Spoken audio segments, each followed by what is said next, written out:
সাবেক বাণিজ্যমন্ত্রী টিপু মুন্সিকে গ্রেপ্তার করেছে র্যাব। বুধবার দিবাগত রাত 1:15টার দিকে গুলশান 1-এর 123 নম্বর রোডের M&J গ্রুপের কর্ণধার সালাউদ্দিন আহমেদের বাসা থেকে তাকে গ্রেপ্তার করা হয়।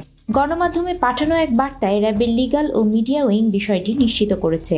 র্যাব জানায়, বৈষম্য বিরোধী ছাত্র আন্দোলন চলাকালীন গুলিবিদ্ধ হয়ে স্বর্ণ শ্রমিক মুসলিম উদ্দিন মিলন হত্যার ঘটনায় দায়ের করা মামলায় টিপু মুন্সিকে গ্রেপ্তার দেখানো হয়েছে। তার বিরুদ্ধে বৈষম্য বিরোধী ছাত্র আন্দোলনে শিক্ষার্থী ও শ্রমিক নিহতের ঘটনায় গাজীপুর ও রংপুরে হত্যা মামলা করা হয়েছে।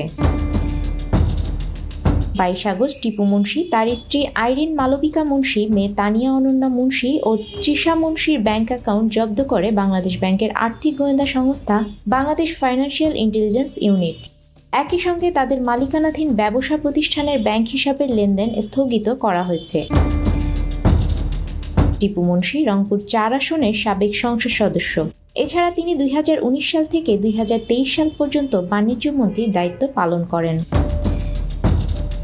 নিউজ ডেস্ক, আমাদের সময়।